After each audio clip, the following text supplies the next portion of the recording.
Hello, everyone. This is Jon Lancelot. I'm a candidate for New Jersey governor, and this show is a show about elections. Our elections is for real progressives. This is my first full-on hosting of a show, and I have a really special guest today, Sam Ronan.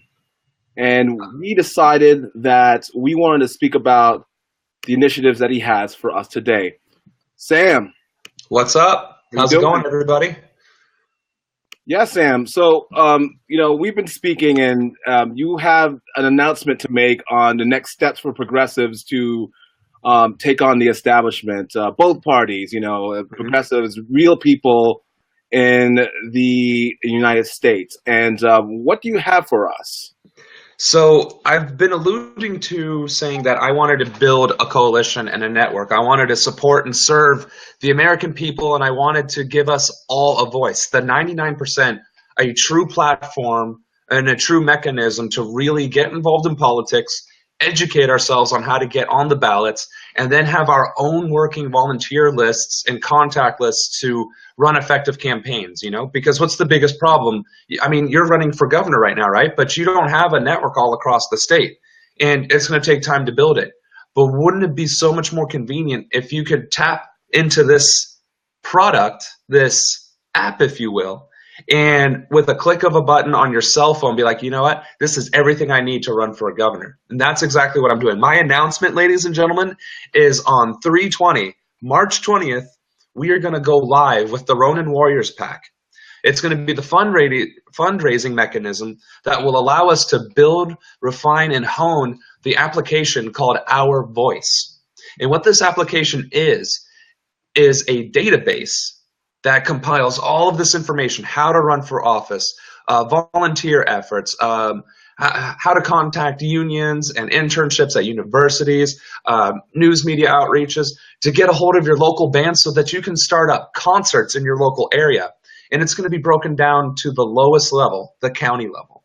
This app is going to be the one-stop shop. It is going to be a political party on your phone. And it's going to be designed, developed, created, and pushed forward by us, by we the people. It'll be the first time the American people, or regular folks, will have their voices heard and be heard seriously, taken seriously by the establishment. That's why we chose Our Voice, because for once in our lives, we finally get it. And just to do even further, Our Voice is a grassroots movement, an organization whose objective is threefold, as outlined in the Our Voice Coalition Statement. We intend to reform its political arena operates at a fundamental level by creating the basis for a united bloc of progressive voters. We intend to support aspiring Americans who wish to make a difference through political and social involvement. We intend to coordinate via the Our Voice app all coalition candidate activities, acting as a clearinghouse of information for voters in all 50 states. We intend to show the country that running for office and getting involved in politics doesn't have to be synonymous with shaking hands with lobbyists and corporate power behind closed doors. Politics does not take place in Whitehalls alone. Politics is your day-to-day living. Politics is the human source of the water that comes out of your tap. Is it clean? That is what we're doing. We are making sure that you can run for governor, that anybody watching can run for mayor, state rep, Congress, and not have to rely on the partisanship, but that we can not only raise our own campaigns and support our own structures, we can use their ballot access, the Republicans and the Democrats. We can get on under their name and support our candidates, primary both, and win. So we can attack from the outside, we can infiltrate from the inside, and everything else in between. That is the game. Well, I truly appreciate what you're coming up with. The reason I started this campaign as an independent progressive, because in my state, it was the best way to go. And we just want to inspire candidates from across the country, progressive, third-party independents, to take it upon themselves to get involved in politics. And I feel like, the both parties, they just want people to sit at home and watch. It's a spectator sport. My question to you is, how do we get people motivated to step up and get involved and help out and, form this initiative I know, there's a lot of jargon out there and what it could actually be. I mean, I use the word coalition, just take the Mhm. place of the party, because the word party is completely overdone. But what can we do to get people out? So here's the thing. There's a lot of interest. There is a lot of passion and energy and activism going around throughout the country. The problem is there is no focus. There is no centralization of those efforts. And I'm not saying, like you just said, the party, that's not the point. The problem is there's Justice Dems, New 535, Draft Bernie, Dem Enter, Dem Exit, Women's March, No Ban, No Wall, Black Lives Matter. There's all of these different things. Bernie Kratz of California, right? There's all these, but what there isn't is a one-stop shop. And there isn't somebody who's just going out of their way to teach you how to do this thing. Like, at the end of the day, if you want to run for office and you don't know how, you're not going to be able to run for office. Now, let's say you get on the ballot. If you don't have a team, you're not going to win because you don't have nearly enough support to get there. So your question specifically was, how do you get people engaged? You give them a means to succeed in the first place. You show them, you give them the handbook, and you're like, hey, if you want to run for mayor, these are the steps. Does that sound like something you can do? Yes, no. And if the answer is yes, cool. These are the tools that we're willing to give you if you get selected for the general election, because the primary and all that, right? So it's not so much that we have to inspire people to run, because there's plenty of people inspired, right? I mean, you're running for governor, for God's sakes. I couldn't run for governor. No way I could run for governor. I don't have nearly that kind of outreach throughout the state of Ohio. But with this app, I could. You know what I'm saying? And with this app, it'll make your life a lot easier. And yeah, you have probably a very large following in New Hampshire already, but it's that next step. You're trying to run as an independent, so there's different rules than if you were to run as a Democrat or even a Republican. And of course, if you got their nomination, you would be able to double dip, and as you should. You should be able to get support from people and the party. One, screw them if they're trying to undercut you, and two, it's not your fault that you happen to be the best candidate, right? That's the thing. We just need to give the tools and resources to the people that want to run so that they are able to run. And our job then becomes to make sure that they win, or that they get enough exposure that we give them a run for their money. Because for the most part, we're left to our own devices. And I earned 13,700 votes in my county, but that was only 20%. And that was me walking 12, 13 hours a day, every day for 5 or 6 weeks, knocking on doors in my district.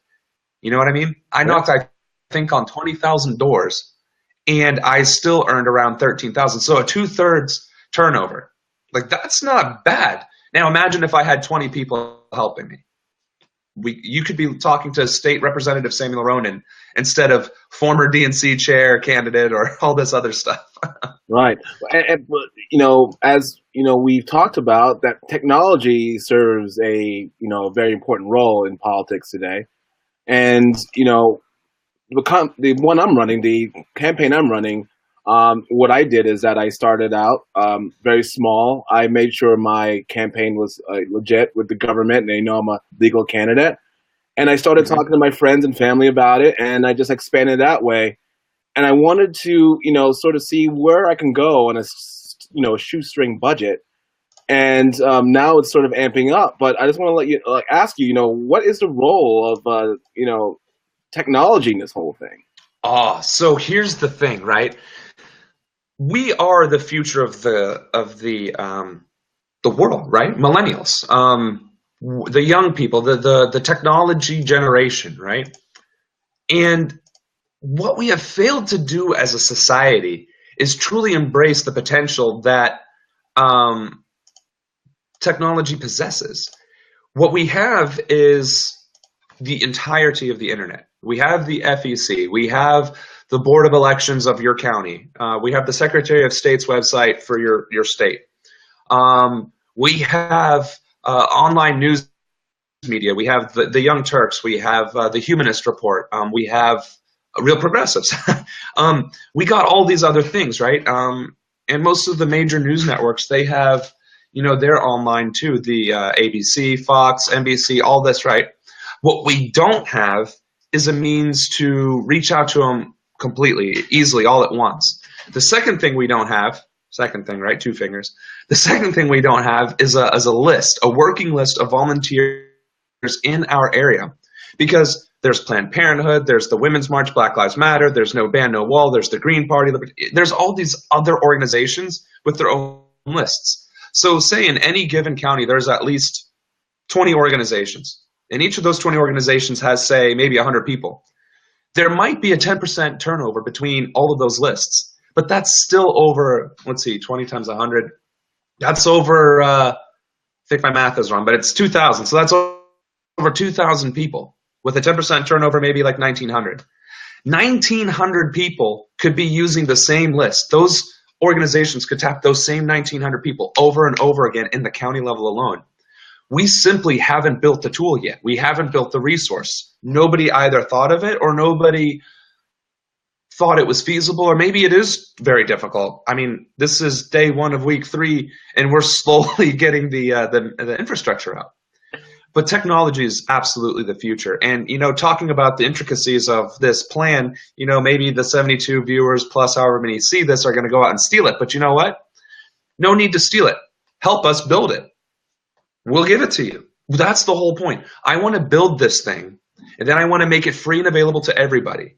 The only part of it that is going to have to be held back is the contact list and the volunteer list, because obviously you don't want that to get into the hands of the establishment, right? Because then they're either going to use it to smear you or to steal your efforts, right?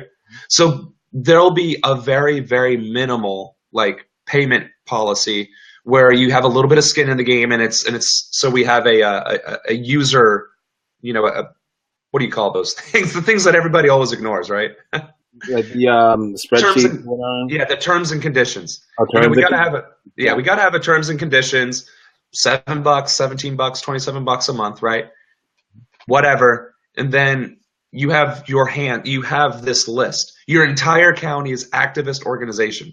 Do you understand how big that is? Just for the county level. It's ridiculous. Well, this definitely leads to my next question. And this is a question that everyone needs to know and try to answer. Okay, yeah. When Bernie Sanders was running, he brought a lot of independents, progressives, and libertarians with him. And the Democrats just said, you know what, we don't want to deal with these people. Now they want it because they realize they're pretty much a minority party and they're trying to get everyone back. Now that we've sort of been tossed out into the wilderness, we are trying to formulate a new organizations, and there's a bunch of organizations like you stated. How do you bring them all together? Because there's a lot of, it's easy to say, okay, you have, the Green Party is running a candidate, you have, the independents running a candidate, you have all these organizations working separately, progressive organizations. At some point, we have to say, you know what? We have to come together, and whether you call it a coalition or initiative or something like that, we need to have a common, direction. And so how do you envision that happening? So basically, it's not enough to simply call up the libertarians or the Green Parties or the Bernie Crats or have all these phone calls, right? It's not enough, because at the end of the day, the issues are trust, the willingness to collaborate, and the willingness to share information mutually across channels. And I just saw that Darlene posted something about the Progressive Independent Party. That's all well and good, but the Progressive Independent Party does not want to work within the party process, which is all well and good if you're in California, New Hampshire, Florida, some of these more liberal states where they've actually managed to make ballot access more accessible.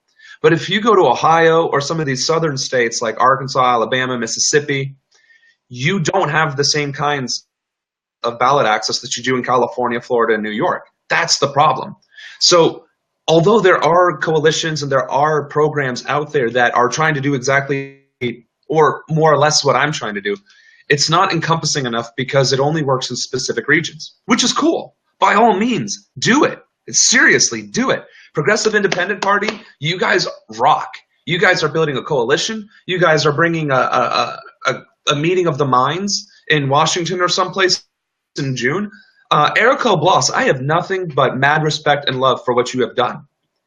But let's take it to the next step and put it all in the same jar, right? Justice Dems, Wolfpack, PIP, New 535, Bernie Kratz of California, Bernie Kratz of every other single state in the country. if we work together, Planned Parenthood, right?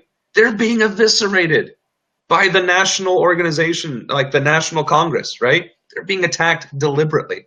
Put them in the hat too. And that's how we build those coalitions. If we are the open door, if we're the box, right? Like, let me find a box here, just to be visual for all of our visual readers. Go ahead. You're just gonna have to disregard that. Now, I'm gonna use the cookie tin. I'm not gonna prove my nerdiness so much. That's cool with me and everyone else, I'm sure. All right. So here's the thing. Right? And I'm sorry that I'm being theatrical. It's just I'm trying to find new and more imaginative ways to pitch the idea, and this just came to me. Right. This is the app. This is our voice right here. This is everything. I have a cookie in here. Sweet. Ha! I got some munchies later. But see this? This cookie right here is my database. Look at all this empty space. We need to put in Justice Democrats. We need to put in PIP. We need to put in all the other things, Progressives of America, New 535. We need to put in all the other organizations. And all of this fills up the database. It fills up the tool. It gives us everything we've been missing. And then it's our voice. We all have access to it. And we start kicking ass at every single level. That's a great visual right there. And you just gave me an idea, and I'm going to share it. Please do. All those organizations in one area, in one organization, all these different organizations in one. If you're running as an independent, you could pretty much go to the organization and say, hey, you know what? I agree with what is going on here. Would you support me because this is my platform? My platform agrees with your platform. Because there's a lot of organizations that, say, hey, we want to run our own candidate. And then there's everyone's running the same candidate. They're all saying the same thing. So I'm thinking, why... the Green Party, should they be doing something else? Or should they be running candidates? Or, how do we sort of consolidate? Yeah. So I didn't mean to interrupt you, and I apologize. I'm just getting excited, all right? So to your point, if the organization, our voice, right, the cookie jar, if we are large enough, right, if we have all the tools in this container, and we have the fundraising mechanism to support a Green Party candidate, independent candidate, Libertarian, Democrat, and Republican, meaning primarying them, right? Not supporting the establishment. I want to be very clear on that. Right. If we could support, and then did I already say independent? If we could support all 5 major tiers, independent, Green, Libertarian, Democrat, and Republican, these 2 obviously being progressive candidates, if we could do all that, by all means, absolutely. And then whichever one of those wins and gets to the general, right, that's who we support. If all 5 win, we can literally just go home and wait to see whoever wins. We can literally at that point say, hey, all you 5 people ran for Congress. Obviously, there's only 1 seat. We're not going to pay you anymore because all 5 of us won. So just have coffee, drink beer, fight each other, arm wrestle, whatever. And that would be how simple it would be. Now, that would be obviously like a dream come true. But realistically, I think is what you're asking, how would that work? Very simple. The vetting process is that the people who have the app, right, is anybody. Anybody can download the app. The voting community will be ones who have signed up to either be a candidate or to be a volunteer. Meaning, if you're going to participate, then you have to have skin in the game, right? And I think that's only fair, right? I mean, it's not a closed primary. Anybody has the choice to sign up as a candidate or a volunteer. Nobody's forcing you to, and nobody's telling you not to. It's a choice. So there's the freedom. That's the thing that libertarians want, right? It's inclusive, which is the thing that Green parties want. It's democratic, which is what the Democratic Party wants. And the Republicans, well, maybe it isn't too terribly inclusive for them. But either which way, as long as you have no skin in the game. Conservatives say you have to have skin in the game, right? Boom, boom. So you have skin in the game, and it appeals to everybody. So say you're in Warren County and there's 10 elections that you can possibly run for. But 15 people signed up in Warren County, and I'm just using my county as an example. So there's 10 positions, 15 people. Well, we're going to do the ranked voting. The top 10 candidates get to be on the ballot. We'll support them, right? And let's just bump it up more. So 10 and 2 major parties. So let's say we do 25 people run, and we get 1 on each side, right? The other 5 remaining people would be in agreement per vote, signing up to be a candidate, that they would support all the other candidates and help, with the fundraising, the whatever other volunteer efforts are needed, campaign managing, whatever. That would be a code of ethics, a code of honor, and a simple respect that the 99% are purely interested in winning so that we can be represented, so our voice can be heard, right? I mean, that's the bottom line. And we'll support all of those candidates up and down the ballot as much as we are able. And now here's the unfortunate part, right? If we're completely grassroots and we're taking small donations, we're going to have to take in a lot of donations, which is cool. And I think if we can market it, we can get a lot of money. But if we're going to do donations only, and we're going to do, a minimum of 10 races in all 3,000 plus counties, that's 30,000 races, right? At least 30,000 races. Mm-hmm. And each campaign costs about, at a very minimum, $6,000, because that's how much mine cost. So we're talking $6,000 times 30,000. We're talking $180 million. Where's the 1.8 billion? Either way, it's a little late. I'm just now drinking my coffee. Okay. Right. Coffee is good. So coffee is good. So between $1.8 billion and $180 million, between there, let's just do something in the middle. Let's say $500 million is what it would take to finance each and every single campaign in the country. That we would have to have some sort of mechanism, either selling swag gear, having partnerships with unions and universities, maybe even a vetting process among the tech industry or something, or just having a business that proves best business practices, like Costco, right? If Costco agreed to help us, I don't think a damn person in this country would care that Costco gave us a little bit of money of support, right? So we have to do the donations. We have to rely on people, but we can also open the door to our friends in the unions and in the universities. So as long as we have enough money to help generate all the races, we'll do it as much as we can. If we could completely pay for staff, the materials and everything else, absolutely we would. So what do you say to those who say, well, we have to deal with a two-party system. We have no choice. We've been dealing with these parties for, hundreds of years, or let's say 150 years, just to be, realistic. What makes you think that we're going to win? This is what the critics would say.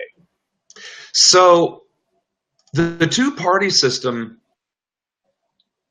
doesn't have to be a limiting factor. As in, take my race for the DNC chair, for instance. I ran as a Democrat, a registered Democrat, right? I registered to vote as a Democrat in the state of Ohio. I ran for DNC chair. I got screwed over by the DNC in Phoenix, made up for it, and then got on to their ballot by getting 20 signatures, blah, blah, blah. Mm-hmm. I was able to infiltrate. The people who voted on me didn't give a damn. But if I had made it a popular vote, as in if people could have voted on me instead, I would have had a much greater chance of winning. I mean, I probably still would have only gotten single-digit support, but that's because of my lack of notoriety. So the duopoly isn't so much a limiting factor. The limiting factor is, can we run on their ticket, primary these assholes, and push them out? Because the issue isn't that there's a two-party system. It's just a name. It's just an organization. It's just a title. They're a brand. Use it. It's like the difference between Pepsi and Coca-Cola. I mean, seriously. Or even Sprite. Well, I think that's a part of Coca-Cola. So you get my point.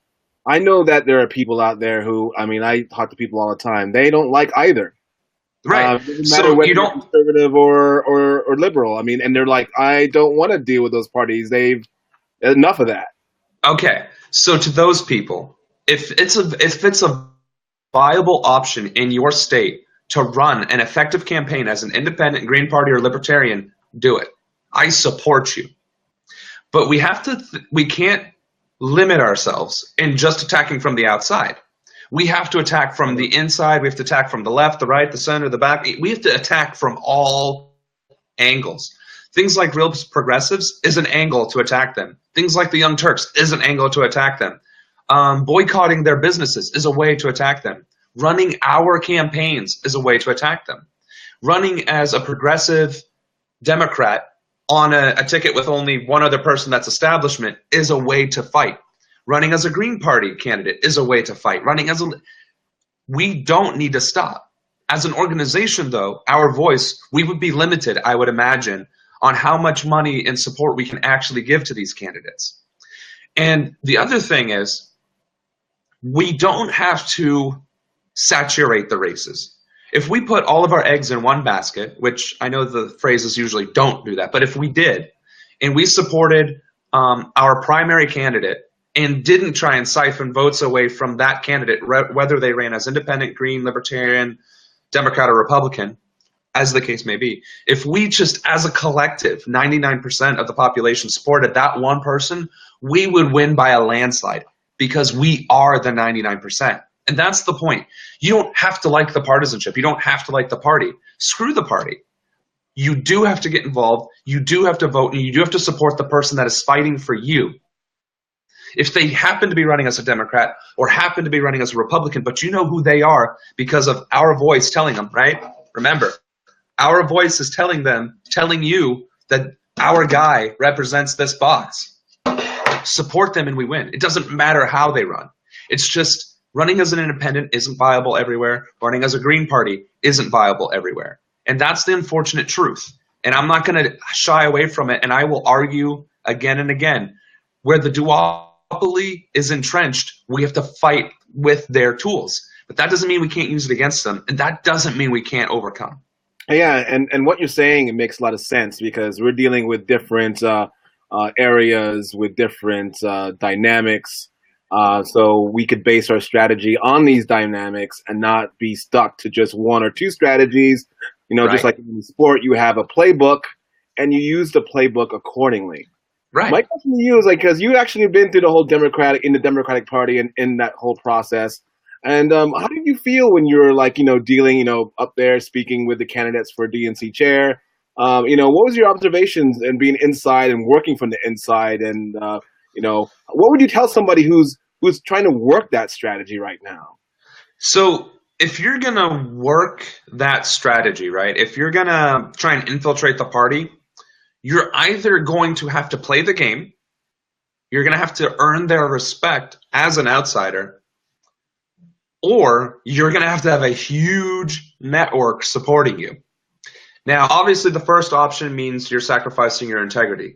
The second option requires you to have a very, very solid ability to stand on your own or nothing to lose, which was my case. I had nothing to lose. And then the third option is the ideal option because they respect you for who you are. You have clout bringing into it. You have a support structure that doesn't rely purely on the party, and you can still stand on your own.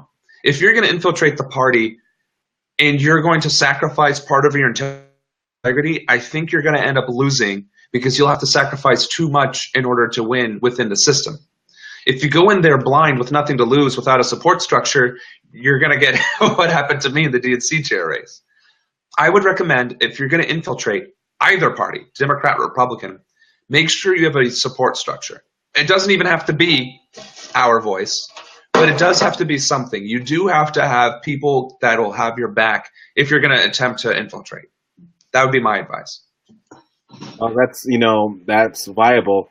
Now, there's also a lot of going on when it comes to, next steps. I know that Nick Brana is doing the draft Bernie into a People's Party. And there are some other initiatives out there. That's the first one that came to my head. Yeah. And again, back to just reiterate, how do we bring this all together? Mm-hmm. Being a candidate, I see a bunch of different things. I see a bunch of different directions that I personally could go in.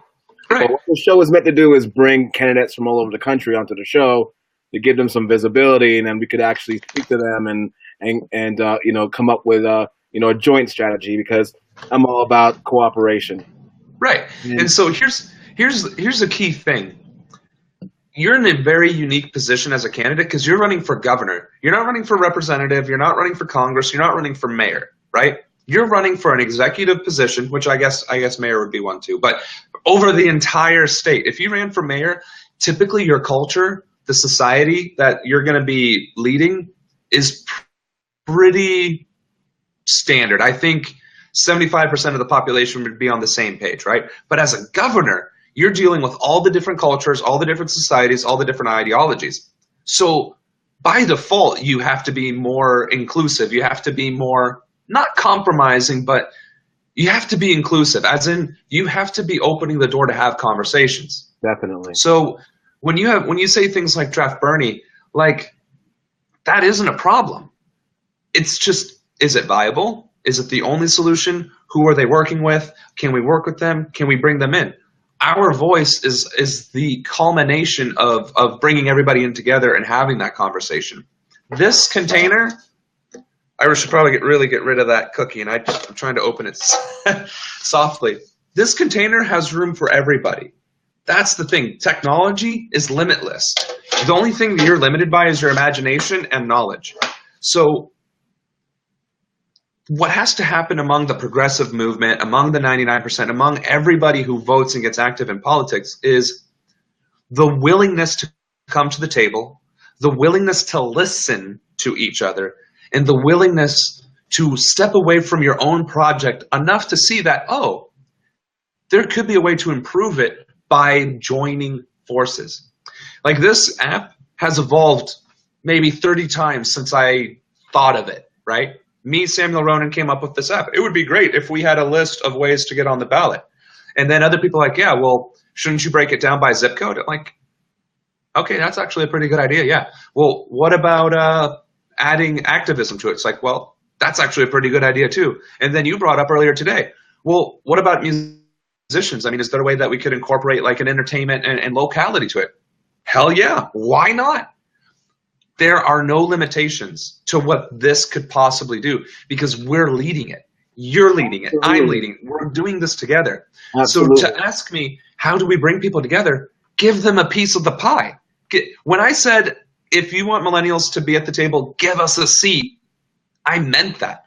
The reason why caucuses and committees ultimately fail to provide the equality and the equity that they try to achieve is because if there's 30 caucuses and all of them get to pick their top 3 things, which again, I don't have to tell you, right? Like if you're in a minority situation, either a veterans caucus, Hispanic caucus, all these different caucuses, right? But I'll just speak on behalf of veterans. We need VA care, we need family care, and we need at the very least job training, so like conversion. Those would be my top 3 things. But there's so much more. Childcare services, PTSD training, mental health outreach, law enforcement transition training, like the whole 9 yards, right? But if I had to pick 3, it would be those 3. Well, now the African American caucus has to pick 3, and then the women's caucus, and the Hispanic caucus. So at the end of the day, everybody picks their top 3. They present it to the executive committee, and they pick 5. It's fundamentally flawed. But if each of those caucuses and committees were at the executive committee to begin with, you'd have a much stronger and more robust conversation. And if veterans need employment, transition assistance, and women are already not being paid equally, and the African American community is struggling, and the Hispanic community, and all of a sudden, all those things combine into one. But we talked about it together. Oh, you know what would help the veterans, the Hispanics, the blacks, just for simplicity, women, Asians, everybody else in between, is if we had a 2-year degree program that was sponsored by this organization to help create or to help study for, say, automotive jobs. All of a sudden, you just solved a problem across a wide breadth of ideologies and cultures and communities by working together. And that's my point. That is exactly what I'm trying to do. It's just really hard to explain in a 30-second pitch. You know what I mean? It's just so much more than a 30-second elevator speech. Right. And people are looking for something that's different. I mean, that's what I get from people who walk around every day that don't even think about politics. we live politics every day, but there's people out there who don't. But when you speak to them and you bring them into it and you ask them a question, they'll tell you about those issues they care about. And they're really looking for a candidate that's not, that's not looking for a Democrat or Republican. They're looking for somebody who's telling the political truth and trying to bring our society forward, like bringing a renewable energy economy and things like that, and bringing people together around that. So this is what I'm thinking, because I was speaking to my doctor today, and I told her what I was doing, and she, I just told her a little bit. It was just like not even a minute. Right. And immediately she was feeling it. You know what I mean? And just in general, you take anyone on the street, and tell them, hey, you know what? This is what I'm proposing. I'm running for office, and this is what I want to do. There might not even be political, but they're going to come out and say, well, we need our streets paved. Let's come up with a solution for that. That affects everybody, and just come together like that. Why can't Democrats and Republicans? I think I know the answer. I think I know the answer, but why? You don't even need to ask the question. You don't even need to ask it. Why can't they do it? Because they're bought. I mean, it's that simple. They don't want to. They could. Why do you think I tried so damn hard to just like, seriously, I want to put this webcam right here and bang my head off the desk and truly show the head desk reaction, because the Democrats could. This is the thing, and this is why people still think this program that I'm trying to build has to do with them entering, and it doesn't. What it has to do with is the fact that these parties aren't doing it. The Democratic Party could truly become the party of the 99% today. They could freaking do it. Yeah. All they have to do is say. They could have done it last year. I mean, when Bernie was running, they could have done it. Bernie, regardless. They didn't do it. No. It doesn't even matter. The 447 DNC members could have voted on February 25th, 2017 to get corporate money out of politics. They could have voted on Resolution 33, and they didn't. That alone would have gotten people to come back. Yeah, sure, they could have put Bernie as president, but, I mean, baby steps, I suppose. But little things, just little things, that would have brought people back. The GOP is so far in bed with corporate America, they're not even trying to hide it anymore. Never mind the racism, never mind the homo and xenophobia, never mind the actual heinous actions that they're doing to turn people away. Never mind all that. We could simply contrast ourselves as saying, we won't accept corporate money, we're going to use our considerable resources to fight against gerrymandering, voter suppression, and voter access, and voting the ballot integrity. Do those 5 things! And we'd win. But they're not going to do it. Let me tell you something. Please do. And the Republicans, I mean, look at the Republicans. First of all, they're deconstructionalists. They're deconstructing our healthcare. They're deconstructing our government. They're deconstructing society. They're literally. Literally. Functional. And they support authoritarianism. That you could swat them aside like that easily. The Democrats will not do it. They don't want to speak strongly like that. Obviously, the truth is that the Democrats are just too weak to do the job. And that's why... Say it again. Say it again. Democrats are just too weak to do the job. Damn right. I straight said that on CNN. I said it to their faces on national television. Our congressmen do not have the spine to stand up for the American people. And what's worse, they sell us short. They sell out their constituents for pennies on the dollar. When Cory Booker, who's a senator, right? He's a senator, not a congressman? Right, he's a senator. Yeah. He's a senator, which means he represents several million people at a minimum, took $300,000. Several million people, mind you. He accepted $300,000 from Big Pharma, which they got a multi-million or multi-billion-dollar payout for. And all those represented people, let's just say it's 2 million. I don't know where he represents or what state he's from. 300,000 divided by 2 million is not even 10 cents. Oh, maybe it's just a little over 10 cents. 11. Are they really saying, is Cory Booker really saying that you and I are worth 11 freaking cents? Are you kidding me? That is a problem. When they came down with that vote, and both our senators in New Jersey voted against Jersey, sorry. That was a disappointment. Not only, I mean, I was disappointed. I spoke to a lot of people, and it was just like, it was in the news. They couldn't hide. Why would you vote against cheaper health care for poor Americans, working Americans. Why? I know it makes too much sense, John. There's no, it's no human. It's like so anti-human. And then But here's the other thing. Say, oh, okay, we want to make sure the drugs are safe. Are you kidding me? The drugs are coming from the United States and going to Canada and coming back. So it's just, all their comebacks just make no sense, and that's why they're weak. And here's the worst part of it all. I live in Warren County. It is one of the most gerrymandered districts in the state of Ohio. It is probably one of the most red districts in the state or in the country. And when I talked about universal health care to some of these folks, I don't want to say it's not stupidity and it's not ignorance. I think it's truly brainwashing. Because for so long, these people have been told that anything universal and single payer is synonymous with socialism, and socialism is bad. That's the USSR, that's China, that's Russia, that's North Korea, right? But if you do an apples to oranges comparison, you pay $800 a month for healthcare that doesn't do a damn thing for you, versus you don't pay any more in taxes and you go to the hospital for free. It's hard to explain to them. Like I tried to conservative up by comparing it to how much money you would save. It's like, okay, look, before you spent $50 a month on healthcare that didn't cover you. There were caps, lifetime caps, where if once you spent it, as in you had cancer, you couldn't get more healthcare. The Affordable Care Act raised your premiums, but then you got subsidies to get it right back to that $50 without any caps. Your children, for the first time in their lives, have healthcare access because of this. If you get rid of those protections, your premiums skyrocket to $800, $1,000, $1,200 a month. And you still have deductibles, and you still have premiums when you go to the hospital.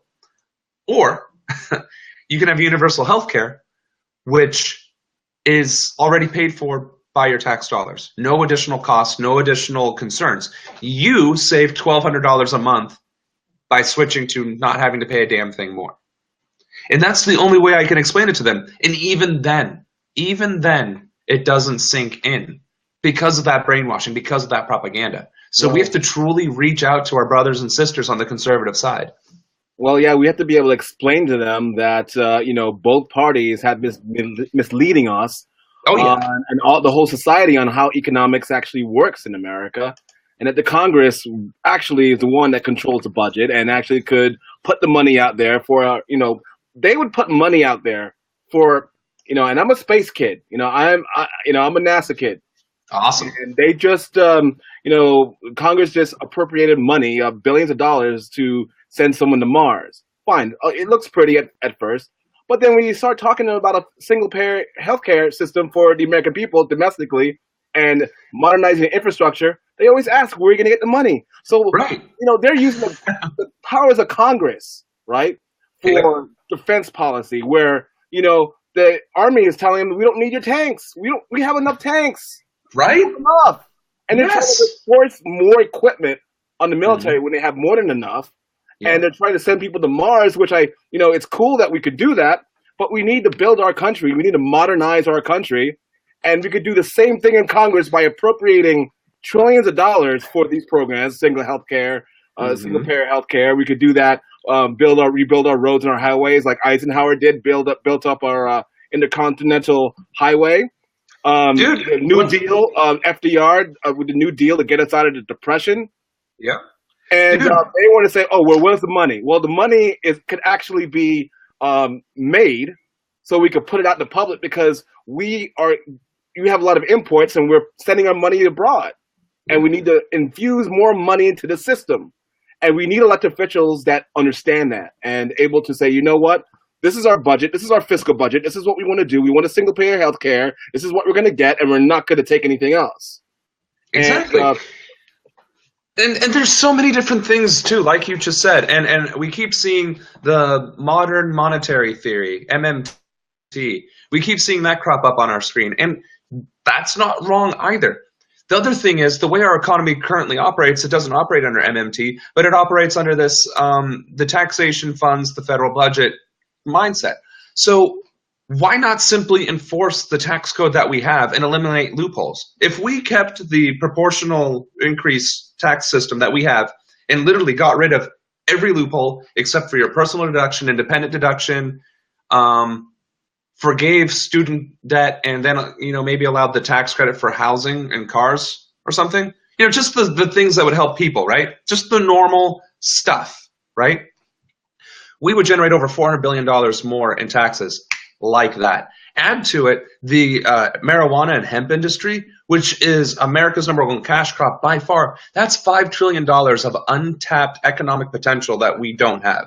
Secondly, if we got rid of the corporate subsidies, that's another $1.5 trillion. If we got rid of offshore banking, the offshore tax havens, that's $500 billion. If we tax the clergy, $67 billion. That's universal education right there.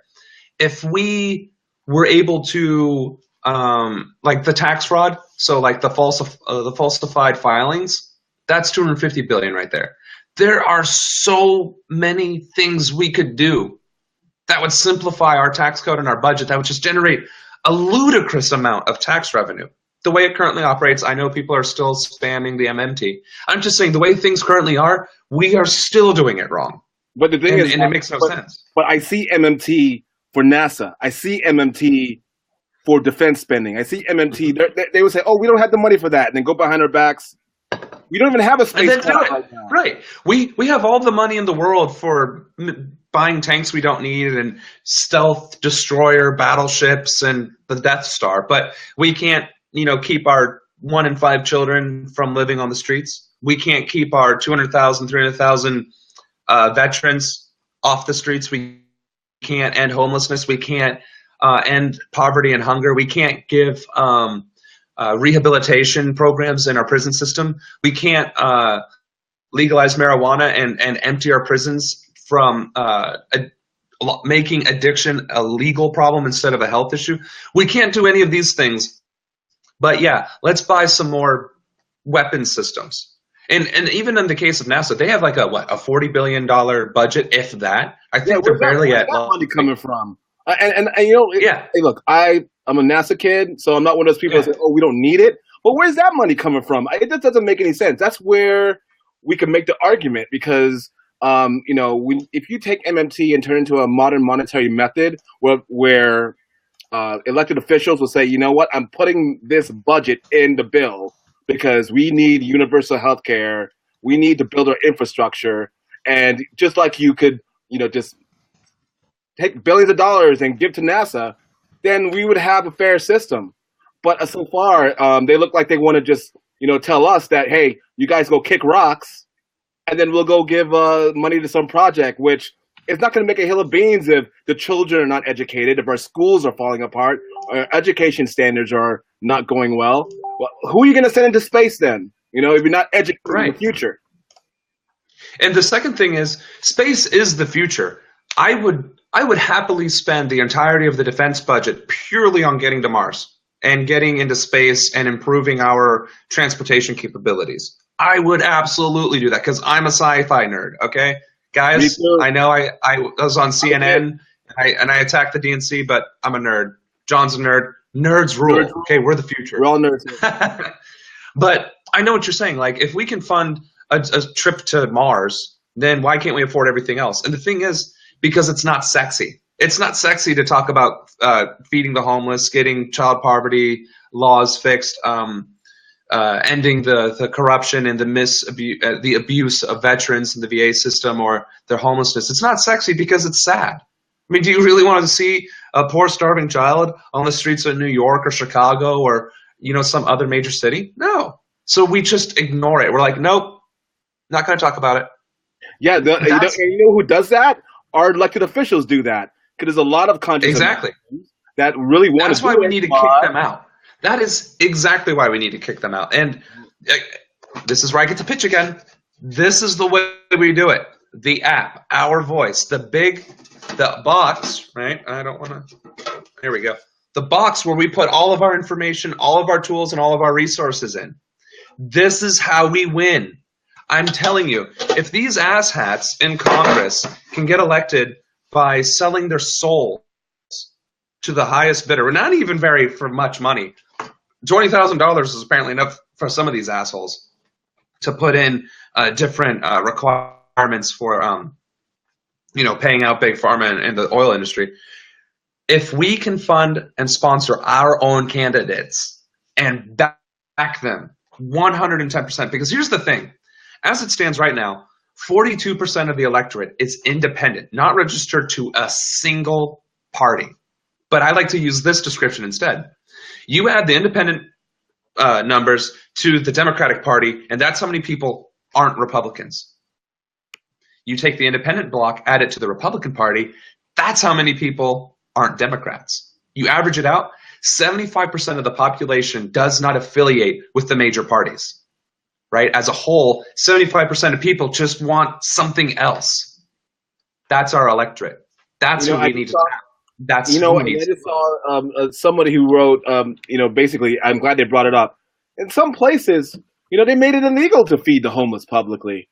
That is egregious. That is something that it just makes me angry that the poor, the minorities, the Native Americans are all targets now, viable targets instead of solving issues, right? Like homelessness, health care, making the country safe. They're targeting the most vulnerable amongst us. And so how can everyone in their right mind want to vote for a Democrat or Republican when they come to your town and they say, oh, how we're for you and all these platitudes. And then when you vote for them, you send them there. They're like, well, they're wagging their finger at you saying, you know what? Be good. We know what's best for you. Well, we just saw the new Republican Health Care Act is essentially don't die and don't be poor. Oh. Like, screw you. Like, honestly, I wish I had the pants, the shoes, the cojones, the spine, the fame to call out Ted Cruz and Paul Ryan to their faces and drag them to Fox News or CNN and have a debate with them on this Trump care. Because I would take them to the freaking woodshed. I swear to God, I would destroy them on national television. Well, maybe I would love nothing less than to do that. One day we will be able to get them out of the Congress because their time is done. It's been done 8 years ago. Like, the second they shut down the government, that should have been get them out. Yeah, well, I think that, and this is just my opinion, I feel that, the President Obama was a little too nice. Even though they were raking him over the coals consistently, he was a bit too nice to them. And now we're dealing with the result of the man who was actually targeting Barack Obama on his citizenship is the president of the United States right now. That's how weak the Democrats are. Well, and it's how effective the propaganda machine of the Republicans are. It's both. The Democrats don't have a spine, and the Republicans are playing the game to the fullest. They don't have to hide anymore. They can be the horrible, disgusting creatures of destruction that they've always wanted to be without hiding behind the shadows. And so the problem is the progressive movement is so fragmented, right? Because we were screwed over, we were attacked, we're branded, blah, blah, blah, and then we keep infiltrating each other and keep attacking each other. Like, I get it. We're hurting. We're sad. We're frustrated. We're angry. We're furious. We're livid. We want to go out and just, but we have to see the big picture. We're losing because we're divided. We're divided because we don't trust each other. We don't trust each other because we've been hurt in the past. But we want to win. We want to have our leaders. We want to replace these people. But we're not going to get there by shouting on Facebook or attacking each other in the streets or by, going to fundraisers and town halls and activist meetings and protests. We win by voting. And we win by running for office, and we win by supporting the people who give a damn about us. Right. So that, and it's everybody, liberal, Democrat, Republican, conservative, whatever you are in between, progressive, Bernie-crat. We have to look past the labels, the identity politics. We have to look past all that and look at the game, look at the end game. Once we win, once we control Congress, Senate, the governorship, state assemblies, state senate. Once we control the government as we the people, then we can start being nitpicky and saying, you know what, I want the pie in the sky now. Because we can then do it. But first we have to win. And I am so positive we could win in 2018. I know in my soul, my heart, right here, this cold little black spot in my chest, I know for a fact we could win in 2018. If we just pulled together, built the app, built the database, combined our efforts, shared the information among all the different activist groups, and did call to actions periodically, once a week, once a month, twice a week. For go to your state house, go to your governor's mansion, go to your mayor's mansion, your mayor's whatever city council building, and bring thousands of people raining hell upon them, saying, we will not stand for this. We will be heard. You will represent us. You will do your jobs. You will represent the American people. If we can do that for a solid year and a half, by election day in November 2018, we will win. Well, that's why we reached the end of our rope. We have 5 minutes left, but let me just say this. I agree with everything you just said. That's why I'm running this year in the off election, 2017, November 7th. We're going to keep this revolution going. Do it. This, and I'm so honored to have had you on this show to speak strategy and looking forward. We will do this again. We'll keep cooperating. And, absolutely. You know, good talk, brother. Yeah, and honestly, folks, we have the skeleton ready to go. As far as like all the tools to fill in that box, if you go to, and we had to change the website name until we can raise the money to change it to Our Voice. Right now it's samronan.org. But if you go to samronan.org, click on action, and then click on fill in the data, it'll take you to a website where you can find all the information you ever wanted to find about politics, getting involved, and figuring out the information, as well as 3 different submission pages. Organization input form for events, university contacts, internships, media outlets, unions. There's a ballot input form where you can put in all the requirements to get on the ballot in your state and in your zip code. And then there's also a volunteer form where you can help support either the greater organization of Our Voice or your local area in the states or the counties, if that's what you would prefer. There are 3 ways that everybody watching, you, John, can help and use our infrastructure as well. Anybody is welcome to come. Everyone is welcome. This is everyone's revolution. This is everybody's revolution. Hip, Justice, Dems, progressives, whatever. Tell your family. Bring them all down. Bring them all down. Put in your information. Use the Ronan Warriors Facebook groups. We're going to change it to the Our Voice as soon as my name's big enough, right? This is just Bernie Kratz and the Hillenites and Jill, whatever Jill fun isms were. Use our work pages. Use our work groups, okay? If you go to the other part of that would be the political directory. It has all of our 50 state groups as well as most of our territories. Go there. Host your town halls, create your event pages, do your activist groups, bring Planned Parenthood and Black Lives Matter. Everything needs to come together as one, and when we do, it gets distributed out to everybody else, and we start fighting back and winning. John, thank you for letting me pitch unashamedly, and I look forward to working with you. Seriously, I can't wait to call you governor. I can't wait. Well, I thank you for your vote of confidence, and we will keep going. My website is Lancelot2017.com. Go to it. You can friend me on Facebook. I'll speak to you. We'll get together. I'm talking to everybody, but you, Sam, thank you very much, and we will continue this revolution for as long as we can. Absolutely, brother. And I'm going to post it on my Facebook page as well, Lancelot2017.com. Right. Gotcha.